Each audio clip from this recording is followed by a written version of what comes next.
चौथे अध्याय की ओर, जहां चाणक्य हमें समझा रहे हैं कि शरीरधारी जीव के गर्भ काल में ही आयु, कर्म, धन, विद्या, मृत्यु, इन पांचों की सृष्टि साथ ही साथ हो जाती है।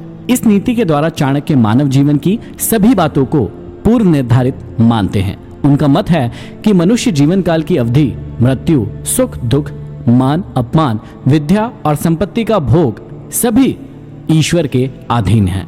बिना उसकी मर्जी के पत्ता तक नहीं हिलता। अतः सब कुछ उस पर छोड़कर मनुष्य को अपने कर्म पर ध्यान देना चाहिए। आगे चाणक्य समझाते हैं कि साधु महात्माओं के सत्संग से पुत्र, मित्र, बंधु और जो अनुराग करते हैं वे संसार के चक्र से छूट जाते हैं और उनके कुल धर्म से उनका कुल उज्जवल हो जाता है।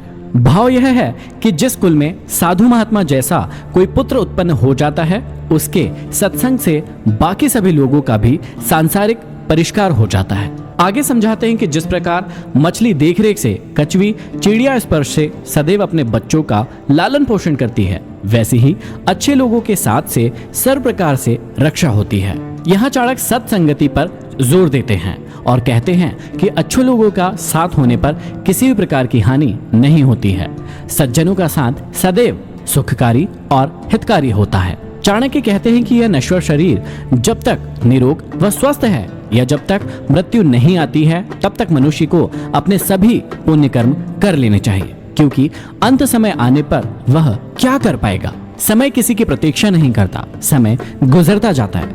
इसलिए किसी भी कार्य को कल पर नहीं छोड़ना चाहिए। और कहा भी जाता है, कल करे सो आज कर, आज करे सो अब, पल में परलय होएगी फिर करेगा कब। अतः समय का कोई भरोसा नहीं है। जो पुण्य कर्म करने हैं अभी कर लेना चाहिए, फिर समय नहीं मिलेगा। आगे कहते हैं कि विद्या कामधेनु के समान इच्छा पूरी करने वाली होती है। विद्या से सभी फल समय पर प्राप्त होते हैं। विदेश में विद्या माता के समान रक्षा करती है। विद्वानों ने विद्या को गुप्त धन कहा है, अर्थात विद्या वह धन है जो आपातकाल के समय काम आती है। इसका ना तो हरण किया जा सकता है और ना ही इसे कोई चुरा सकता है। विद्या सभी प्रकार से सुरक्षित और समय पड़ने पर रक्षा करने वाली है। इसे जितना दिया जाता है यह उतनी ही बढ़ती जाती है। आगे श्री चाणक्य एक बहुत ही कटु बात कहते हैं। वे कहते हैं कि बहुत बड़ी आयु वाले मूर्ख पुत्र की अपेक्षा पैदा होते ही जो मर गया वह अच्छा है, क्योंकि मरा हुआ पुत्र कुछ देर के लिए कष्ट देता है, परंतु मूर्ख पुत्र जीवन भर जलाता है। आगे फिर चाणक्य कहते हैं कि उस गाय से क्या लाभ जो न बच्चा जने और ना ही दूध दे। ऐसे पुत्र के जन्म लेने से क्या लाभ जो ना तो विद्वान हो और ना ही किसी देवता का भक्त हो।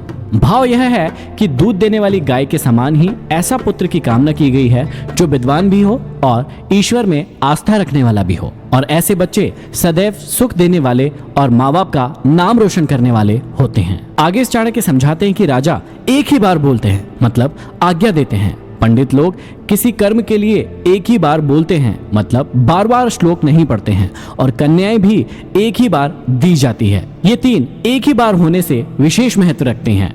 राजा का, विद्वान का और कन्या के पिता का वचन अथवा कथन अटल होता है। आगे समझाते हैं कि तपस्या अकेले में, अध्ययन या पढ़ाई 2 के साथ और गाना 3 के साथ, यात्रा 4 के साथ, खेती 5 के साथ और युद्ध बहुत की सहायता से होने पर ही उत्तम होते हैं।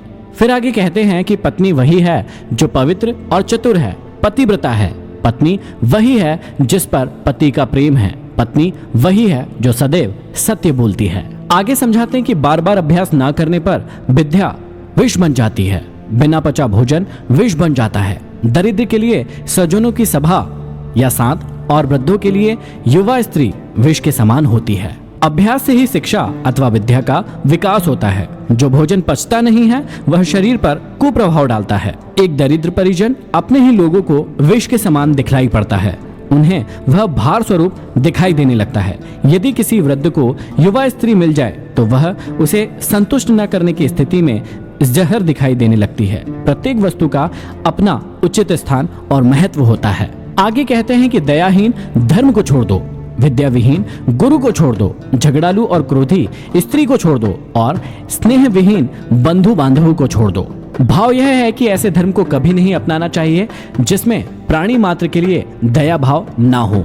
ऐसे गुरु को नहीं अपनाना चाहिए जिसमें विद्वता या ज्ञान न हो। ऐसी पत्नी को कभी स्वीकार नहीं करना चाहिए जो क्रोधी स्वभाव की हो और कलह करने वाली हो। साथ ही ऐसे परिजनों से संबंध नहीं रखना चाहिए जो सुख दुख में काम न आए। बहुत ज्यादा पैदल चलना मनुष्य को बुढ़ापा ला देता है। घोड़ों को एक ही स्थान पर बांधे रखना और स्त्रियों के साथ पुरुष का समागम न होना और वस्त्रों को लगातार धूप में डालने से उनका बुढ़ापा आ जाता है। बुद्धिमान व्यक्ति को बार बार यह सोचना चाहिए कि हमारे मित्र कितने हैं, हमारा समय कैसा है, अच्छा है या फिर बुरा है। यदि बुरा है तो उसे अच्छा कैसे बनाए, हमारा निवास स्थल कैसा है, हमारी आय कितनी है और व्यय कितना है, मैं कौन हूँ, आत्मा हूँ अथवा शरीर, स्वाधीन हूँ अथवा पराधीन, तथा मेरी शक्ति कितनी है।